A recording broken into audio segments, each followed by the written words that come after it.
Well, thank you, Jess. We're very blessed to be in Ipswich, to have great churches in Ipswich. And my friendship, as I said, with Philip goes back many, many years. But I just delight in having Carl and Jess in our city as well. And as I say to Carl and Jess regularly, we pray for you guys. And I think it's a great spirit within our city that there isn't, and I say this quite openly, there is no competition.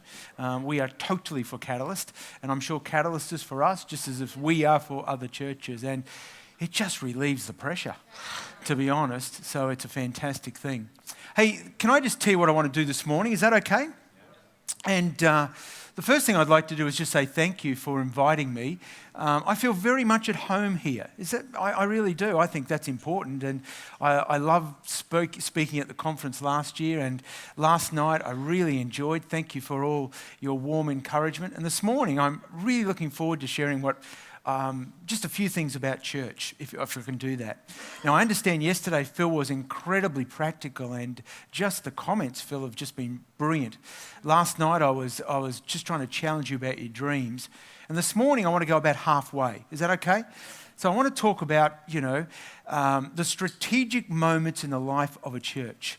So I'm going to be not really practical, but I'm not going to be motivational either. I'm going to talk about what I've noticed in church life over 25 years. Is that okay? Yes. And I just want to talk about strategic moments in the life of a church, which every one of you, not just senior pastors, every one of you should be aware of it. Because it doesn't only apply for your church, but it applies in your department areas, every area of your life we're going to talk about. And in the second session, I'm going to talk about something that we don't want to talk about. It's called credibility. We all think we've got it, but boy, how easy it is to lose. So I want to talk about that. So can we pray? If you've come with someone, hold their hand. All right? This will be the one time, husbands, you can hold your hand today. No, seriously, I've been married longer than a lot of you put together. All right? Father, in the name of Jesus, we just pray this morning that something today, and I really mean this, Lord, that we just don't attend a conference, but Father, that the gems that will fall into our hearts will remain there. Something will spark something within us, that we will go away and say, that makes sense. I need to work on that. You've convicted me of this. That's an area I've got to improve in. Oh, that's an area I've got to stop. But Lord, there'll be a practicality that comes from this whole week together. And this morning, I just give myself to you wholly and solely, Lord. In Jesus' name, amen. Now, if I was to actually point at Philip or Carl or anyone around the place and say, what's the greatest leadership trait that you think everyone should be aware of? Can I actually tell you that each one of you would probably have a different trait? Would that be reasonable? I guarantee there'd be some that would be the same. What do you think would be the first one? We'd all mention integrity and character, wouldn't we? I'm assuming you think that's a great leadership trait. I certainly do. I can guarantee there'll be another one, and that would be vision. You know, a great leader's got to have vision. Another one would be a great leader's got to have compassion. Would you agree with that? Jesus had compassion. Another trait would be passion itself. You know, great leaders have passion. They've got energy to fulfill the vision. I would personally say the greatest leadership trait that you can possibly have is hindsight, and I'm still praying for it. Wouldn't you love hindsight? I love hindsight. I mean, that's a great gift. I am seeking God for that. If you get it, could you pray for me? Lay hands upon me. I need that sucker. I really do. But I guarantee you, when we talk about leadership traits, that very few of you would talk about the one that I'm going to talk about this morning.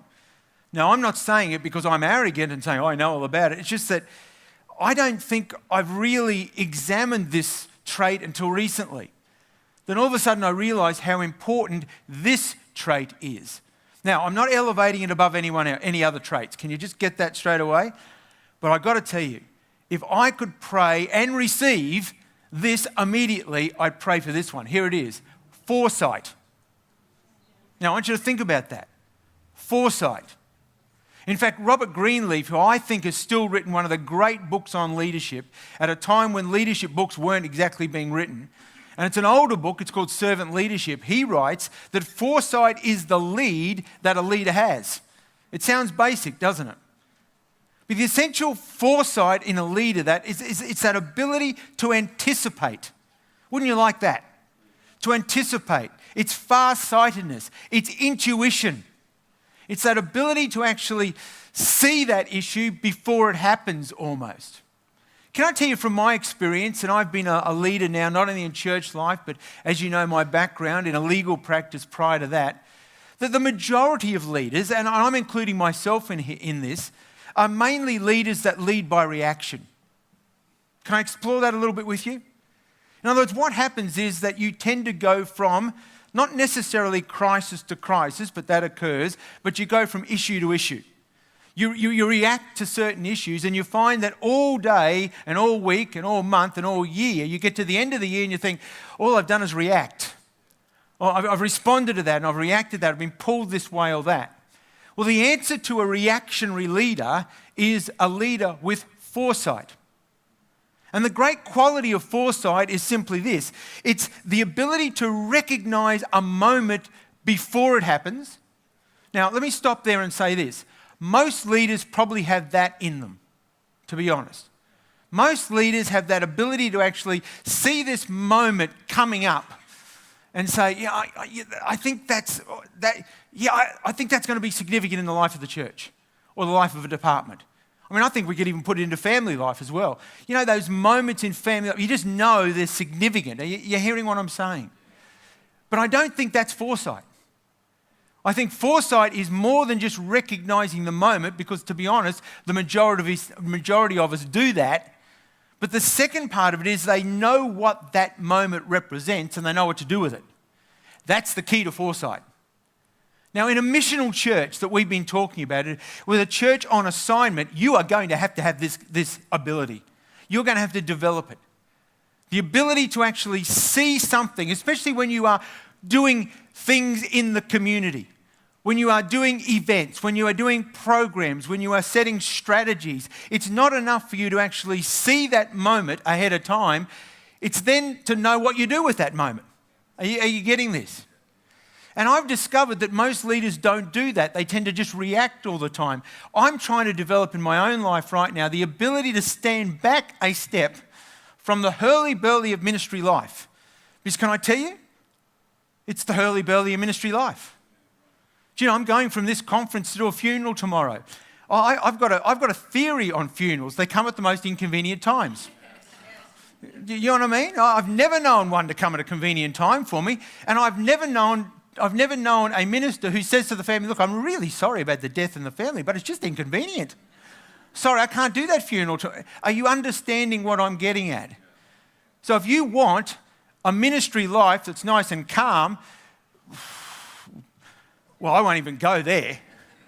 But I think you can have foresight about knowing strategic moments when they hit the life of a church, and you're able to step back and almost guide your church and your leadership team through that moment, knowing the significance of it. And when these interruptions come, it doesn't affect the strategic moment in the life of the church. That's what I'm getting at. Because in my experience, many great moments in the life of the church are wrecked by interruptions when they shouldn't be. Because ministry is about interruptions. I hope you're understanding my heart with this. So what I want to tell you this morning is, okay, how do we recognize those moments? What do they look like? What do we do with them? So you can guide your church into a missional way, an assignment way, and keep the momentum going when these moments occur. I think there are 5 types of moments in the life of the church. And then we're going to look at a story about how you interpret all these. And I think these moments are occurring in your church all the time. Can you understand that? I think one of them will occur. Many of them can occur at the same time, but they occur. And most leaders just simply go through life and don't even recognize any of these. Now, what we're then going to talk about is what you do when these moments hit. Is that okay? Now, you know these moments, but maybe it's just good to refresh you if that's okay. Here's the first moment I've noticed in the life of a church, the first strategic moment that I've got to be aware of as a leader. It's what I call a strategic or favourable moment. And this is a moment in the church where God just seems to do something out of the ordinary. You've never seen that? You know what? Despite your abilities, despite when you get up in the morning and feel yuck, despite whatever's going on, God just simply seems to be doing something in an area of the church, in a department sometimes. Sometimes it's in a service. Sometimes it's in a community event. It's just all of a sudden there is this moment that takes place that you as a leader stand back and you think, hang on, God's up to something. You just know that you know that you know that you know that you know. Have you been in those moments? Now, if you're a crisis leader or a reactionary leader, you enjoy the moment, but it passes. Because you don't ride the wave of that moment. Do you understand that? I've seen many moments in the life of our church that I think God has been there, and I reckon, this is my personal theory, is that I think we've blown it. We haven't quite been aware of the significance of that moment, and we've rushed on to something else. I'm positive of that. So the first moment I'm looking for in the life of the church is where God just simply, it's out of the ordinary. Something happens. The second one is what I call a launch moment. It's a moment where a new endeavour can be launched. Do you realise that a God idea can be launched in a bad way? You don't agree with that? A God idea, something that you know is going to be a God idea in the life of your church. An outreach into the community, anything. The way you do ministry, the strategic setup in the life of a church, whatever it is. You can have a brilliant, brilliant idea, but you can just launch it badly or launch it inappropriately or launch it with wrong timing. I have seen that numerous times. Sometimes I've got to hold the staff back a little bit. They've got a brilliant idea and they think they've got to implement it by lunchtime. And I try to tell them, it's not just age saying we don't have to do it by lunchtime. We might plan this a bit. What a novel four-letter word that one is. Come on, staff, it's not a swear word. It's plan, all right? Plan. So there are times when you launch things. Here's another one. And this is a really difficult one. The third thing is a withholding moment. It's a moment where you just need to consolidate something and don't start anything. Now, for entrepreneurial leaders, that's just, they don't even understand that concept. Have you got an entrepreneurial leader on staff? Seriously, I think the best thing to do with an entrepreneurial leader is this. For the 7 days a week that God gave us, you tie them up for 5. No, I totally think, tie them up for 5, let them loose for 2, that's all you can handle. But can I tell you, you need entrepreneurial leaders on your staff. You just don't need them every day. No, I'm joking, but if you've got one, you know what I'm saying, don't you? You're going, yeah, I know. You're just saying what we're thinking. Yeah, okay. But what I'm saying is that sometimes you just need to consolidate things. There are seasons in the life of the church where you know that the church is just a bit weary. Can I tell you, sometimes that's not the time to start a brilliant new program. Because it might be a brilliant new program. God might have given you that program written on by his very finger on tablets of stone, and you launch it and you wonder why it didn't go. Your whole church is going, we had it. We had it. Do you understand that? The fourth area of the life of the church, the fourth moment that you've got to be aware of, and again, this is so basic, forgive me, but can I tell you, you can save a lot of problems by knowing these things. The fourth one is a declining moment. It's a moment where you know something should end, must end, but you've got to act on it. Do you know, I don't think in all the years of ministry, I've actually ended something at the right time. How's that? I really don't think I have. I would love to think that I could stand before you and say, on that side of the J curve, I made a great leadership decision. I don't reckon I've ever done that. I reckon I've always got to that side of the J curve and then thought I should have done that back there. What does foresight do? Foresight recognises the moment, the significance of the moment, the thing that you've got to end, and end it at an appropriate time, ahead of time. And it's really hard to do that as a leader. Why is it hard for us to do that as a leader? People. Because people will hold the thing dearly to them, more dearly than you will hold it. Do you know, I hold every program in the life of the church. I don't tell my church this. But I hold everything in the life of the church pretty lightly. And it saves a lot of pain. But I can't say that for even any of my team. So I've got to know when to end things. And there has been things that I should have ended even this year that we haven't ended. So I'm going to talk about that today. The fifth area this is an area we hate, but it's what I call a confrontation moment.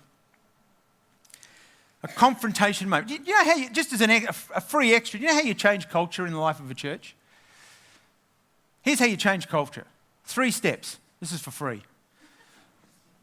Teach on it. Model it.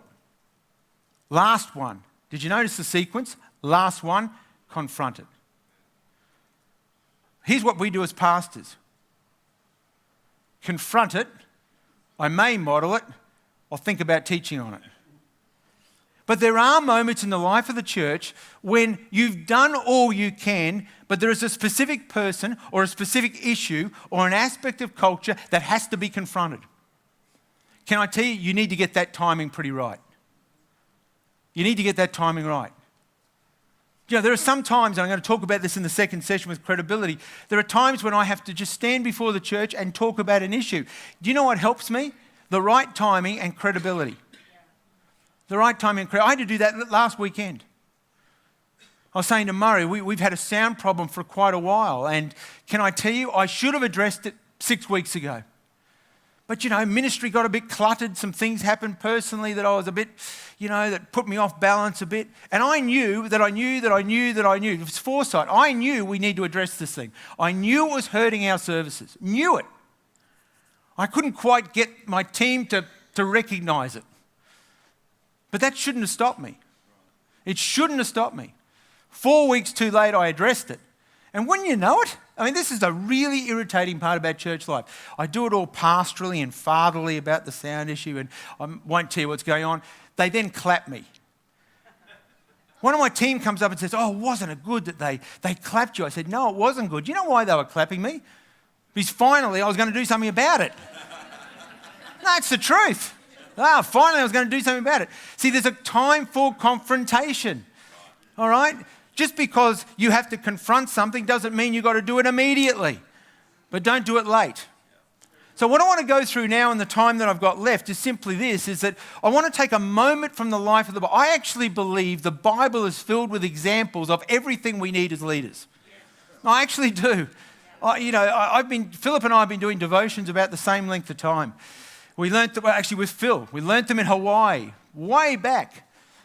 And I've got to tell you, the more I read the Bible, the more, and I looked at my journal this morning, I'm at my 51st journal.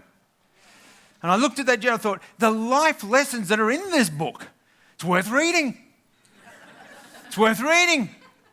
Well, I want to talk to you about a moment that was so significant in the life of the Bible, and I want you to almost pretend it's a church moment, and we see this moment occur. This moment occur where foresight was not present and Israel dropped the ball. And I read this passage of Scripture regularly because I don't want to drop the ball as a church leader. I don't want to. How many churches hit ceilings all the time? We hit these ceilings, don't we? We hit these ceilings and we blame everything. Can I tell you, a lot of it is due to the fact that we're not recognizing moments where we can actually break through that ceiling, so to speak. It's another topic. So I think one of the most significant moments that I learned from is Exodus 32. It's the moment where, you know it as well as I do, it's that golden calf moment. If there was ever what I would call a strategic moment in the life of a church, in a nation, it had to be that one. Now you all know the story, but can I just, indulge you and just go back over it a bit? It's a launching time into the promised land. So would you agree it's a launching moment? Would you agree, Mount Sinai, lightning, God's voice, everything like that, it's probably a favourable moment where God's doing something out of the ordinary? Yes. I reckon there's a couple of these things. Here we've got the launching pad into the promised land. After how many years of dreaming about this? Over 400? You reckon if you're in the life of the church, you'd be there 400 years and all of a sudden you're seeing God point your way to a new venture, something new, a building, something, you'd say, yeah, this is the moment? In addition to that, we've got Moses meeting with God face to face. We've got the 10 Commandments. We've got the laws of Moses. We've got the Ark of the Covenant. We've got instructions for the tabernacle. We've got consecration of the priests. We've got the fulfillment of the promise made to Abraham. I got to tell you, here's a moment. If I was a leader, I'm saying, here's a moment. I don't think I'd even have to pray about it. I'd just say, here's a moment. And yet Israel missed the moment. Israel missed the moment so badly, they went backwards for how many years? So I look at this and I thought, okay, what lessons can I learn in these strategic moments in the life of a church based on the fact that I need intuition and foresight to operate within them? Can I give you a few? I'm going to anyway. Here's a few. Here's the first one. You know what I notice about this moment? And I'm not going to tell the story, I haven't got time, but you know the story. Leadership is always the key during these moments. Leadership is always the key. I know it's so trivial. I know it's so simple. I know I'm embarrassed to tell you, but please understand the difference between how Moses and Aaron acted in this moment was stark. It was stark. A leader needs to lead during these moments. You know what church life doesn't just happen. You've got to lead through these moments. And it's tough to lead, but you've got to lead through these moments. And in these moments where you just know there's a strategic moment happening, and in addition to that, you've got to do something about it. Leaders do both. They identify that moment and then they actually act, and they've got a capacity to bring the church with them when they act. I love the old Chinese proverb which says this: leaders think they lead until they look behind them. You want me to explain? It's probably an Ipswich thing. Carl and Jess got it. How many leaders have this bright new idea? They're going into the promised land and say, charge! Off they go. And there's no one there. Not even your team's there. No one's there. And then you think, well, that couldn't have been a God idea. Yes, it was. It was the implementation of your idea was not done properly. Now, I just want to be very simple about this because we're going to explore it a bit later on. But you've got to know those things and then sit down and say, okay, how do we explain this to the church? How do we communicate it? The difference between Moses and Aaron during this, as we're going to explore, is dramatic. Moses knew the importance of that moment. Listen to this. He knew that staying up on the mountain was the right thing to do. Aaron didn't have a clue. I'm being hard, but he didn't have a clue. If he'd known, all he had to do, and we're going to come to this a bit later, is say, look, this is the most strategic moment. You've waited 400 and so many years. We can wait a little bit longer. I know it's 40 days and 40 nights, but hang on, there's still lightning on the mountain. There's still flashes going on. You know God's there. Come on, we just got to hang in there. And all the entrepreneurial leaders came to Aaron and said, come on, let's do something. And Aaron, because he doesn't seem to have any clue of what's going on, does not lead and says, hey, let's do something. How many of you are like that? It takes courage to say no. It takes courage to say yes. It takes courage to say wait. Many community programs are honestly, I've seen it, are put forward into the community by the church and they last 3 months. Why don't they last? It's not that they weren't necessarily a great God idea. They were just implemented so badly. And the second thing I notice about this particular strategic moment, foresight, it was everything really. But here's the next one. Every leader on your team, every leader that you even deem a leader, needs to have a personal revelation of what that moment represents. Moses did, Aaron didn't. Can I tell you the key to a great church, and there are many keys, let me give you one, communication. Yes. Do you know my theory on communication coming from a lawyer, appearing before juries? You can say it once and it won't go in. Say it 1,000,000 times and you're getting it there. You communicate and communicate. Do you know how that you've communicated effectively? Hold on to this. This is brilliant. I wish I'd learned this 25 years ago. You know your communication's been effective when leaders are repeating it back to you. That's when it's effective. Just because you've done it once. So at this strategic moment, I'd love to be in the conversations before Moses went up to the mountain. Now, hang on, Aaron, I don't know how long I'm going to be, blah, blah. Can you imagine that conversation taking place between you and your team? Come on, we've got to start a new service in the life of the church. Let's talk about how we're going to do, how are we going to communicate this? We need everyone on board. Because can I guarantee you, as your church grows, people will be less inclined to come to you. This is not, not rocket science. So who are they going to come to? Other people. Those other leaders need a personal revelation of where you're going. So I've got to spend a heap of time. In addition to the time that I communicate to the church, listen to this, I've got to spend a heap of time communicating to key leaders and key strategists and key influencers in the life of the church before the church even knows about it. And we all know this stuff. Oh yes, Maxwell said this. I know, but why aren't you doing it? Are you getting this? And it would have made a tremendous difference if people know the vision because you've communicated the vision, the why behind the vision, and the why of why you're doing this. Here's the third thing. In strategic moments, and I hope you're getting something out of it. I know it's a bit general, but I tell you what, every single day you're going to be faced with this stuff. Let me just stop here and slay a myth. This is not about big church, small church. This is about any church. Are you getting this? Don't you dare think because I mentioned staff, oh, he doesn't know the time. He doesn't know about my church. We don't have a staff. Yes. You got you. Are you understanding? This is not about big church, small church. We have this every time in a conference setting, you'll have that statement. Let me tell you, this is about church. This is about department. This is even about family. Here's the third thing I noticed about a strategic moment in this particular context about this golden calf incident. That it always means more pressure. When you are doing something, a strategic moment in the life of the church, there'll be pressure. So directionless people will gather to the weakest link in your leadership chain. Oh, I wish that wasn't the case.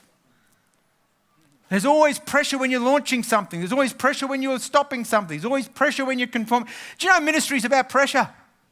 The ability to handle it and how you work it and how you... I understand Phil talked yesterday about rest. Oh, can I tell you, that should be preached around the world. But getting back to the subject, there's going to be more pressure. So how do you react to pressure? Well, what happens is that directionless people will come to the weakest link in the leadership team and they'll start to pester that particular person, and their response sometimes is more important than your response. And in this case, Aaron, directionless people, those that were not quite attached to the vision. They didn't quite see that 450 years is a blink in the eye of God, and we've only got just a little way to go before we can inherit the promised land. Are you getting this? Yeah. So they go to the weakest link on the leadership chain. Who's that? Aaron. And as I said before, instead of Aaron saying, hey, look, we've waited 450 years. We know God's spoken to us about this. We know we're going to inherit the promised land. This promise was given to Abraham and Isaac and Jacob, and he could have given a Peter-like speech on the day of Pentecost. I mean, he could have done, you've got to hold on there. I'm not going to tolerate this. We're going to wait for Moses to come back. I mean, instead, here's what Aaron does, and you've had it happen in the life of your church. You'll have a leader come up to you and say, oh, I've heard a few things around the church. Don't you love that comment? Yeah, I mean, I know this is being taped. You feel like slapping them right there. No, I'm serious, just because you know what's going to come. And some people are saying they may leave the church. They may leave the church. Oh, please. At that moment, I've got to tell, I'm glad I got stents in my heart, because I tell you that, I can feel my heart, pulsating again. I can feel it. I almost feel like putting on my running watch and saying, yeah, that's my blood pressure going right up, I can tell you. But you've got to what I'm saying is spend time with your team communicating. I said to the church on Sunday, and I'm saying this not out of arrogance, I'm saying it out of guilt. I said, can you just talk to us about some of these issues? Come on, we're aware of this issue. But can I tell you what doesn't work in the life of a church? Is threats. See, I'm speaking not against the issue, I'm now speaking against the culture. Do you notice the difference? In the same issue that I'm speaking against, I'm communicating on culture in the church. Yes. You're not going to get your own way by saying this to any leader in the life of this church. If Mark doesn't do this thing, we will leave. That's not going to get you anywhere. I don't care what size church. They'll leave anyway. And they'll leave the next one. And they'll leave the one after that. But I've learned from it that I've got to start educating the Aarons. I've got to talk to the Aaron. Aaron, here's what we're doing. we're going to launch this community program. We're going to do this. We're going to change our service this way. Now, people tend to come to you, don't you? That's code for they shouldn't be coming to you, but we're going to talk about that another time. But can I tell you, they're going to come to you because, I tell you why we're going to do this. Because you need to explain the why, because they will come to you. And then I'll look them in the eye, and I will say this to them. When they come to you, what are you going to say? I want them to repeat to me what they're going to say. We go around the room sometimes in our staff meeting. We just go around the room. How do we handle this now? Okay, we're launching this, we're stopping this, we're doing this, God's in this. What are we going to say? Let's get on the same page. Aaron was not on the same page. Okay, number 4, are you with me? Here's an interesting one. When God seems to be moving, I reckon that at this moment in Exodus 32, I reckon everyone knew God was there. Well, would you agree with that? You only got to get out of your tent one morning and have a look at the mountain. God's there. Well, here's what sometimes happens when people get excited in these moments when you just know God's there. Ministries will rise up that are not part of the vision. Are you getting this? And we tend to blame the person. Oh, I've got this brilliant idea, Pastor. And you think, oh my Lord, that's a brilliant idea. That's not a brilliant idea. Or, well, it's got, you know what I'm getting at? But what we've got to understand is the clarity of your vision determines the ministries that will be part of it. I hope you got that. I remember at a conference once that a pastor whom I greatly respect said, whatever ministry comes to you, you just let the people do it. You'll empower the people. So we did. I had to shoot about 15 of those ministries within about 3 years. Why? Because they weren't part of who we were. They weren't part of me. It's not that I'm a dictator. Please hear that. It's just they weren't part of the budget process. We didn't have any leaders for it. But I wanted to empower the people. Man, I was carrying scars for years after that little experience. I mean, the articulation of the vision. Most leaders will sense this defining moment. They get excited. They want to do something. So they come to you with a brilliant idea. They don't realise it's going to cost $1.5 million out of your budget, which is only about $300,000. But it doesn't matter. It's God. Are you getting this? So the golden calf was never God's plan. But listen to how Aaron sold it. Really interesting. Verse 5 and 6. Aaron built an altar. Notice that? Did you notice that? An altar in front of the calf. How many times do we tend to hide a bad idea with God? Here's what we do. God said, boy, it's hard to argue against that. I've learnt to argue against it, but yeah, God said. Okay, well, now you've just put me against God, but I'm going to have a go anyway. And then he says this.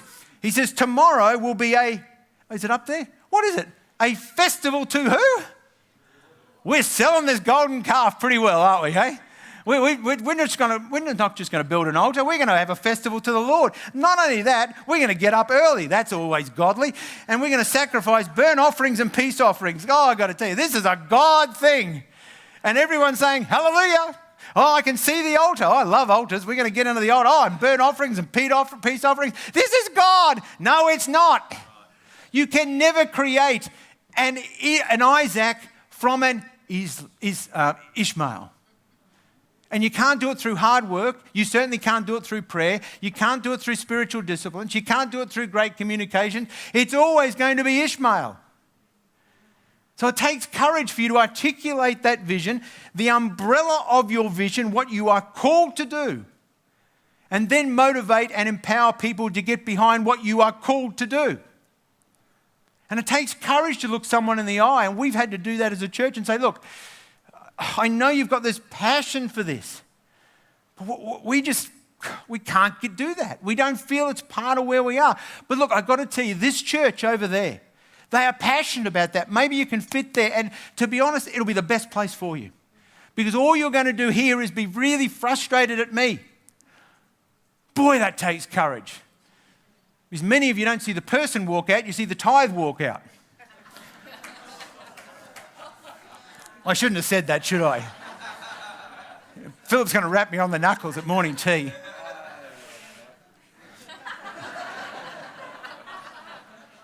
Next point.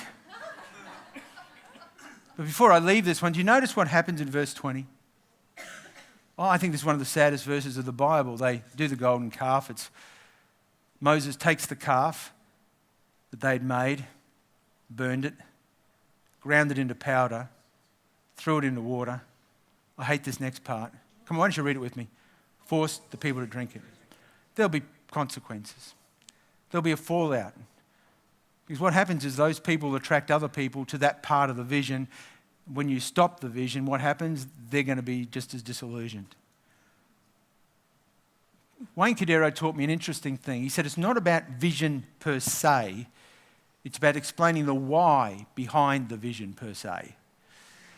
I think vision is easy to articulate. I think it's the why that creates great leadership. And the challenge for all of us, and I find the challenges even in meetings that I have, is to articulate the why. Okay, why are we doing this?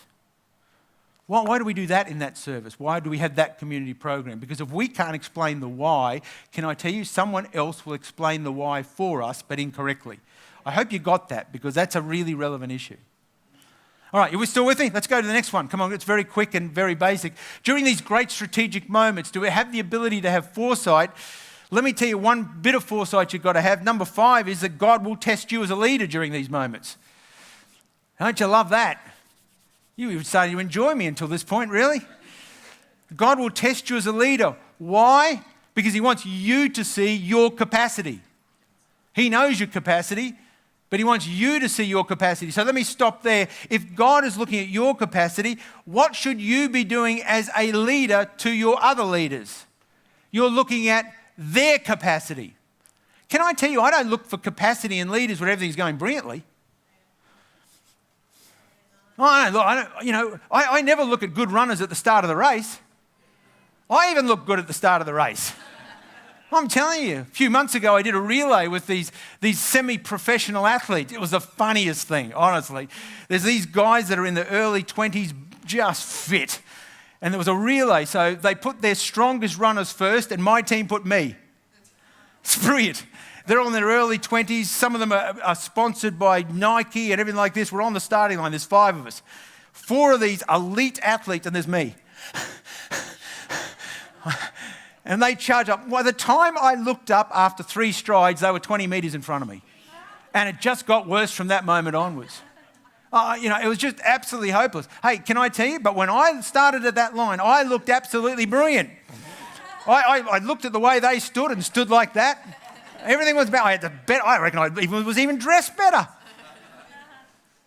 So I'm not looking at people when they start the race. I'm looking for people during those strategic moments. And I am looking. Most leaders don't even look. Friends, look. Take notes. Keep mental diaries. Speak to the people that are close to you and accountable. I have many conversations with people I just sidle up to, all right, that I know that they're accountable to me. I'm accountable to them. Not every man in the life of the church, every woman in the church. I'll sidle up and say, I just noticed this. Let's talk about this. Leaders do this. And if you look at the 3 characters of this particular story, we can learn something very briefly from it. Let's look at firstly Aaron.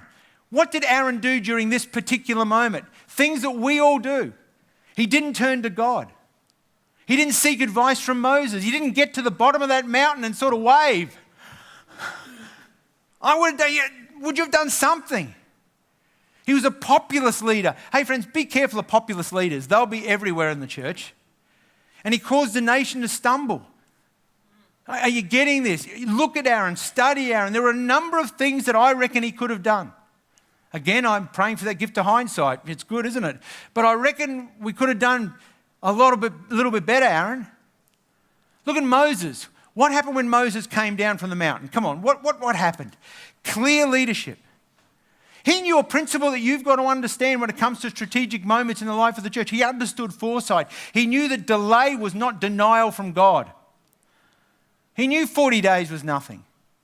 He knew that. He made painful decisions. Imagine the decisions he made. You know them. So do you see the clear leadership? Do you see the clear leadership? I'm looking for clear leadership in young leaders. But there was another person in this story. Who was that? Joshua. I'm looking for Joshuas. Are you?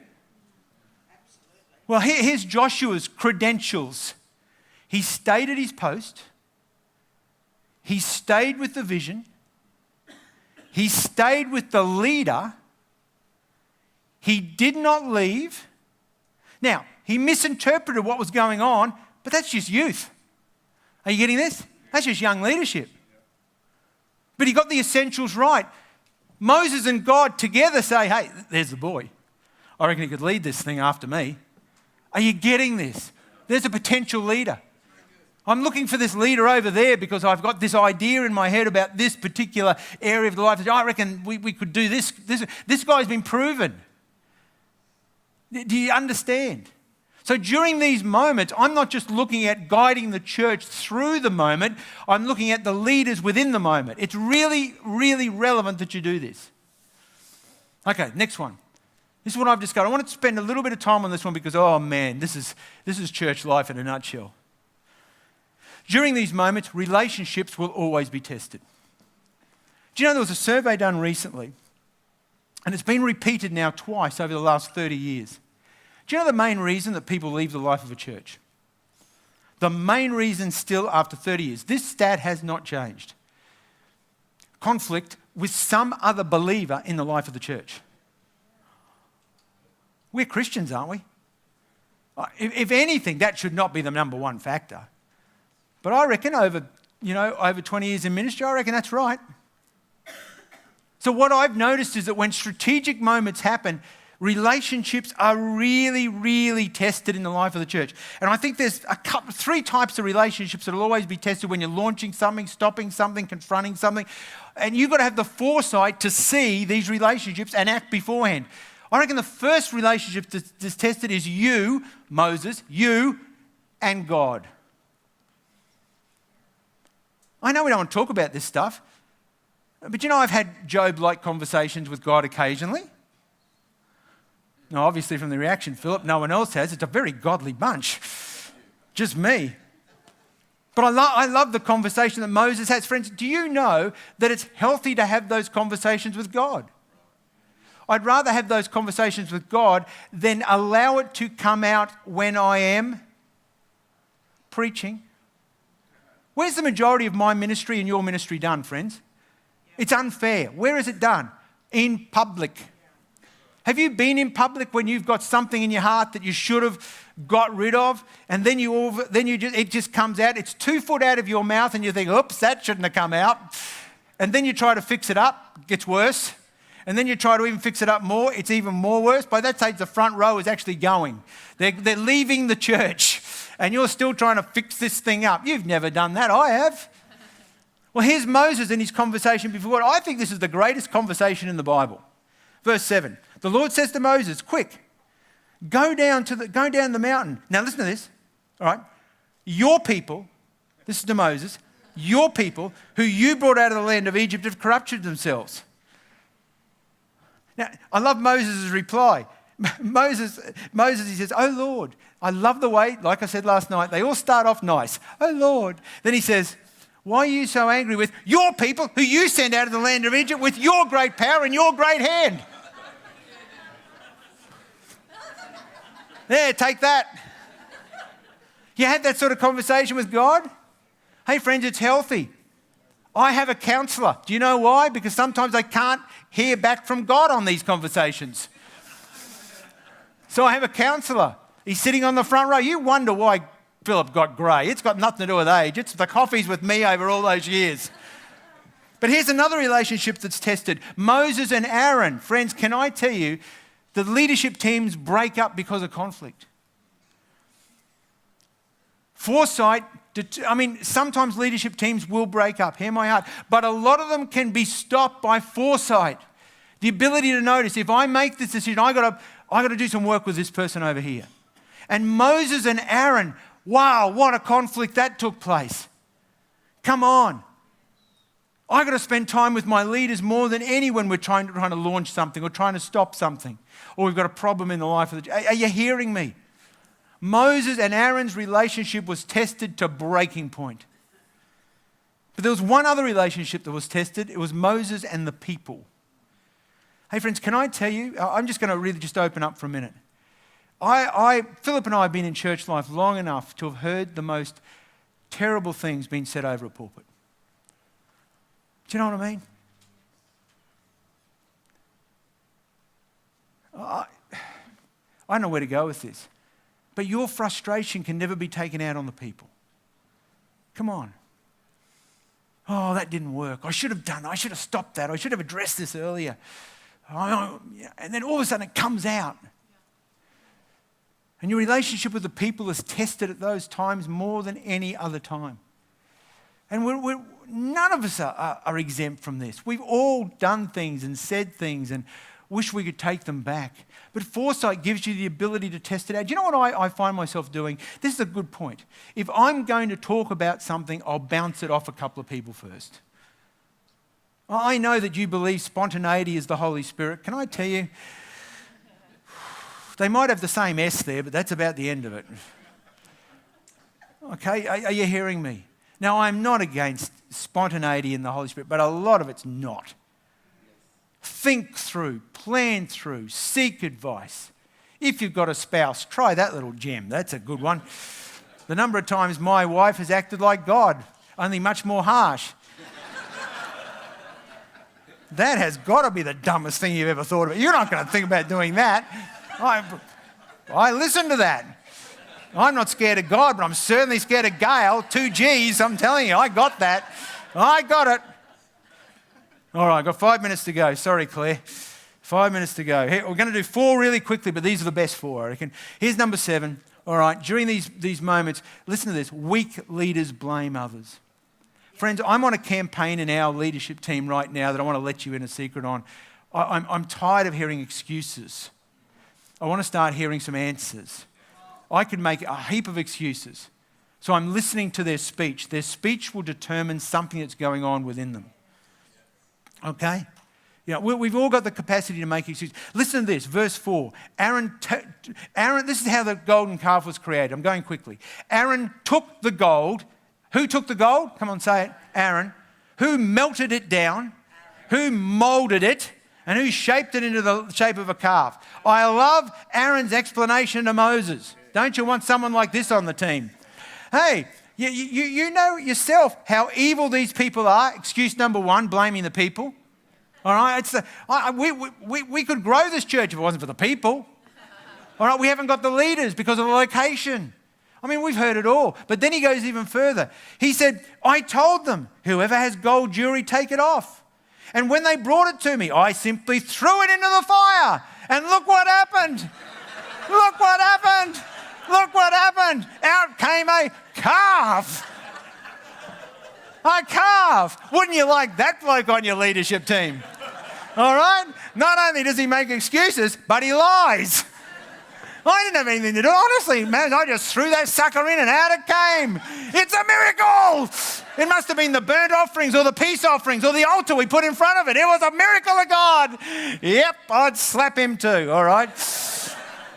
Okay, so listen and address it. Friends, the more you don't listen, the more you're going to pay the penalty later on. Number 8, others will watch how you act during a defining moment. Hey, friends, you go into the community. Guess who's watching you? Just a hint. The community. It's fun going into the community. It really is fun. Do you know why it's fun? Because all these people with values that are opposite to you are going to judge you. Yeah. All right? They don't know anything about forgiveness, and if they do, they can't spell it. No, I'm serious. You operate in Christianese and Christian circles where there is a semblance of grace. Try going into the community. No way. So others are going to watch you. You've got to think carefully through this.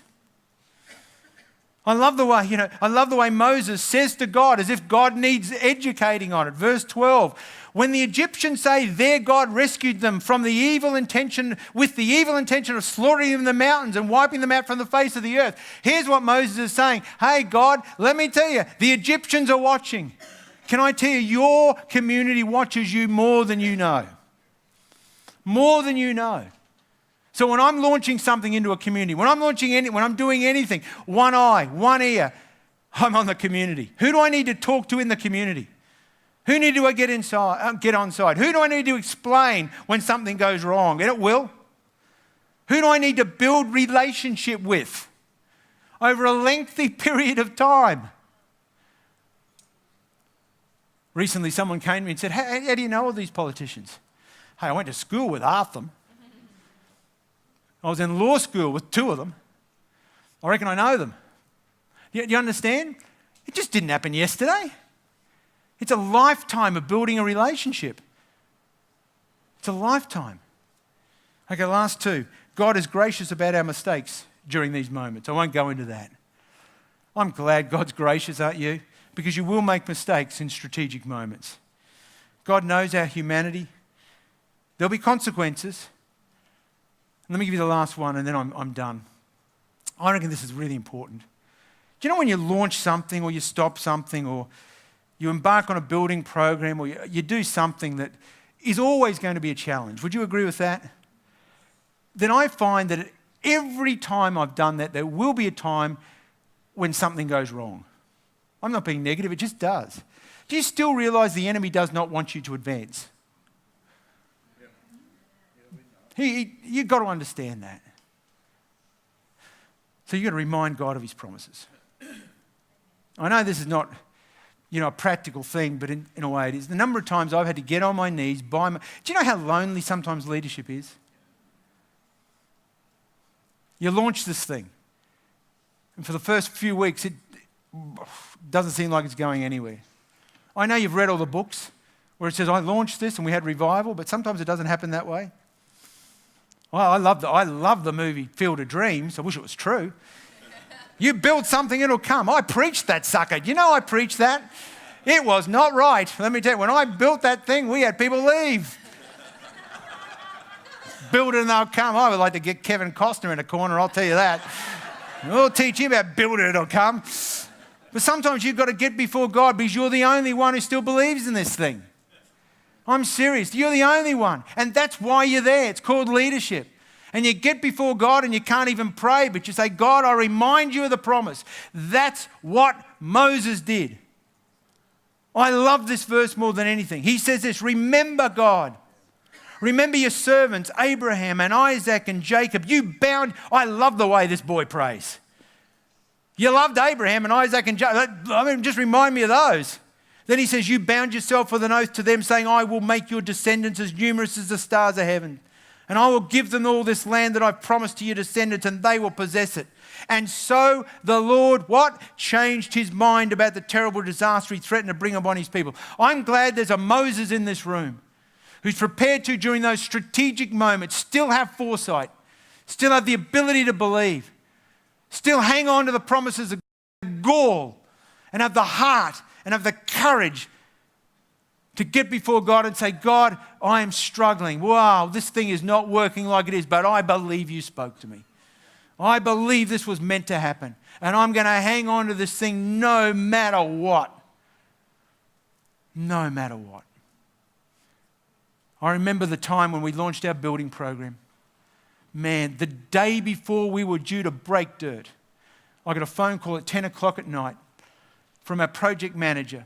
Now, you don't get a phone call at 10 o'clock at night from your project manager to say, hey, you're watching Channel 2? Q&A's on. You don't get that sort of phone call.